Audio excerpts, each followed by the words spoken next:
Podcast La Première. Mon grand-père, ce héros. Une série proposée par Christine Mazui. Une réalisation d'André Remy.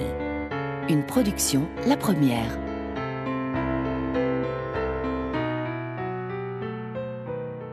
Je m'appelle Jacques Yada, j'ai 64 ans, je suis retraité et je suis le petit-fils de Désiré Cornet, meunier sur l'Ourthe. Le moulin de Bardoé, pour mes frères et pour moi, c'était le moulin de notre grand-père. C'est resté une image d'enfance parce qu'on passait au moulin de Bardoé pour aller promener. Et le moulin, aujourd'hui, est racheté par la région wallonne. Il y a le centre de documentation de l'Ourthe qui est dans les locaux, là où il y a encore les 3 paires de meules. Oh, c'est un moulin qui a de la chance. Entre Barvaux et Durbuy, entre La Roche et Auton, au bord de l'Ourthe, chaque village avait autrefois son moulin. Du côté de Randeux, c'est au moulin de Bardonoué que travaille la famille Cornet. Chez les Cornet, on est meunier de père en fils, on vit au rythme de l'eau, au rythme des saisons et des moissons, et le petit-fils du dernier meunier en a gardé une certaine nostalgie.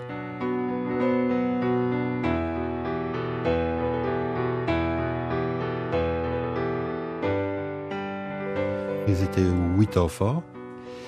Il est né en 1875 dans le petit village de Halleux, au-dessus de La Roche. C'est un tout petit village. Son père, Henri Cornet, était déjà meunier. Le moulin de Bardoé est situé rive droite de l'Ourthe, à Randeux. C'était un très très vieux moulin. C'était une forge, mais en 16-1700, qui a été transformée en moulin à farine, qui a été abattu vers 1914 et reconstruit. Donc avant 1914, c'était mon arrière-grand-père Henri Cornet qui était là. Et au moment où il a été reconstruit entre 14 et 18, mon grand-père est venu. Mon grand-père, avant d'aller à Bardoé, il a été meunier au moulin d'Orteville, commune de Tenneville. Il a été meunier au Royen, commune de Marcourt, à cette époque. Et il était meunier au moulin de la Petite Strument, commune de Yves, près de La Roche-en-Ardenne. Là, il était ouvrier, employé. Quand il est venu à Bardoé, en 1920, il a loué. Il était locataire du moulin. Quand on dit moulin à farine, c'est aussi pour les céréales. On devait aplatir de l'avoine pour les chevaux, on devait moudre de l'orge pour les porcs. Toutes les moutures, à cette époque-là, venaient des clients de Bèf, de Randeux, de Ronzeau, de tous les villages, des cultivateurs qui apportaient soit avec une charrette et un cheval, soit parfois avec une brouette. C'était uniquement les gens de l'endroit qui venaient faire moudre.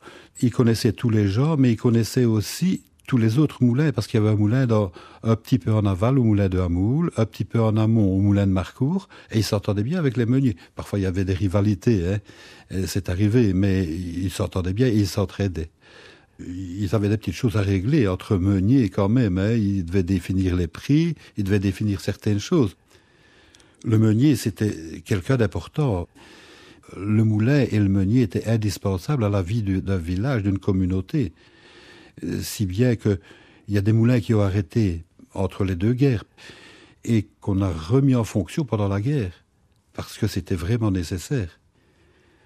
Le travail d'un meunier, c'était d'abord se lever très tôt. Il fallait que son moulin soit en ordre, que ses pierres soient taillées. Tous les mois ou tous les quelques semaines, il fallait lever la pierre qui était énorme.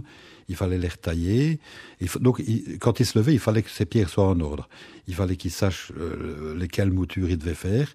Si c'était du froment, si c'était de l'épeautre. L'épeautre était à décortiquer. Si c'était de l'orge, de l'avoine. Il fallait qu'il sache aussi s'il y avait de l'eau assez. Parce qu'il y avait toujours le canal qui amenait l'eau, un bief. Ici, Bardoé, c'était sur l'Ourthe, il y avait un long bief. Sur les petits ruisseaux, où mon grand-père est allé, où bien d'autres meuniers ont été, il y avait un étang de réserve.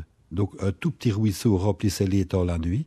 Et le meunier, quand il se levait le matin, il devait aller lever la vanne, et bien régler, parce qu'il fallait pas trop d'eau, il fallait de l'eau en suffisance. Voilà. Et en avant, il faisait tourner ses meules et il moulait. Il y a d'abord 2 grands cas où les moulins ne savent plus tourner, les moulins à eau, je parle. C'est en cas de sécheresse, quand il y avait trop peu d'eau. Quand il y avait des inondations, si le moulin était noyé, c'était impossible, l'eau ne tournait pas parce que on parle souvent de l'amont qui était important, mais l'aval d'un moulin est important aussi parce que l'eau doit partir très vite. Elle le tire en d'eau pour faire tourner la roue.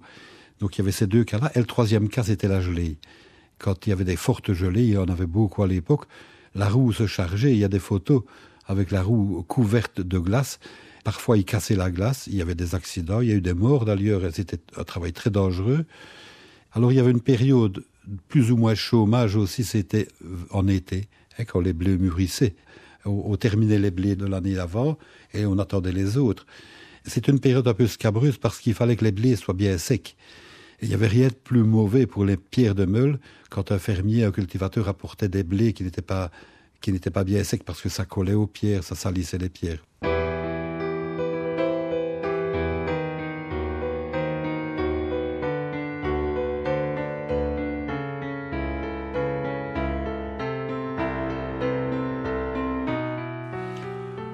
Je crois que tous les meuniers, pratiquement tous, ils avaient au moins 2 vaches et un cochon. On disait d'ailleurs, la vache d'un meunier, elle a toujours le museau tout blanc, parce qu'elle était bien nourrie. Elle était nourrie avec des sons, des farines. Les meuniers que j'ai connus, ils avaient tous des bêtes, tous. Mon grand-père aussi. Quand mon grand-père a quitté le moulin de Bardoé, j'ai toujours connu 2 vaches chez ma grand-mère, oui. Auparavant, il y a des ouvriers de moulin qui circulaient. C'était des gens spécialisés, il y en avait à Auton, il y en avait à La Roche, ils allaient de moulin en moulin, ils restaient quelques jours et ils effectuaient toutes les réparations qu'il y avait à faire. Donc ils retaillaient les pierres de meule, ils reconstruisaient une bluterie, ils faisaient les réparations. Petit à petit, les meuniers ont appris à le faire, ça. Ils ne savaient pas tous le faire, mais retailler les pierres de meule, en tout cas, un bon meunier savait le faire. Mon grand-père savait le faire aussi. Donc, mon grand-père, Désiré Cornet, et Ida Mosten se sont mariés en 1920. Ils habitaient le moulin de Bardoé. Le premier enfant qui est né, c'était ma maman, en 1921. Leurs 2 premiers enfants, ils les ont appelés Madeleine, en 1921, et Marcel, en 1923, à cause d'une chanson qu'un touriste français avait apportée dans un petit hôtel à Randeux. Et il chantait, c'était les noces de Madeleine, dans un moulin de la vieille Lorraine, au bord des bois, en été, le meunier Jean mariait Madeleine avec Marcel, son heureux fiancé. Tous 2 s'aimaient, déjà depuis l'enfance, un doux regard illuminait leurs yeux. Donc mes grands-parents ont eu 6 enfants. Quand les deux plus grands sont nés en 21 et en 23, ma maman, Madeleine, a eu la poliomyélite. Elle a dû être soignée et un jour, mes grands-parents, donc ses parents à elle, sont partis avec elle en visite à Liège, ici, chez un médecin. Et Marcel, tout petit, avait 2 ans et demi et il est resté là, au moulin, sous la garde de quelqu'un. Et cette personne-là qui gardait Marcel l'a découvert à un moment donné, il traversait l'Ourthe, sur une passerelle de 30 cm de large, vous imaginez. Quand mon grand-père est revenu, quand mes grands-parents sont revenus, ils ont dit non, on arrête, on va partir. Parce que il y a eu beaucoup d'accidents dans les moulins, beaucoup de petits-enfants noyés. À Bardoé, en 1904, la petite Julia Huberti, elle avait 9 ans, elle est tombée dans l'eau, au moulin de Bardoé. Et mon grand-père savait tout ça. Et il a dit non, on quitte. Et ils sont partis pour préserver ses enfants. Il est parti louer une maison. Mes grands-parents sont partis louer une maison à Ronzon, qui était très proche du moulin de Bardoé. Il a acheté un cheval. Avec le cheval, il est allé arracher des pierres dans une carrière et ils ont construit une maison. Ils ont construit une maison à Randeux, à quelques centaines de mètres du moulin de Bardoé, là. Il a travaillé, je crois qu'il a travaillé sur les routes aussi. Il était casseur de pierres, avec des petits marteaux, là, spéciaux. Pendant la guerre, en 1940, à Auton, qui se trouve à 5-6 km de Randeux, le meunier était parti en évacuation. Et on a demandé à mon grand-père de venir moudre. Et il est allé tous les jours, il partait très tôt le matin, pendant la nuit, paraît-il, vers 2-3 heures du matin, il allait à Auton, à pied ou à vélo, et il allait moudre.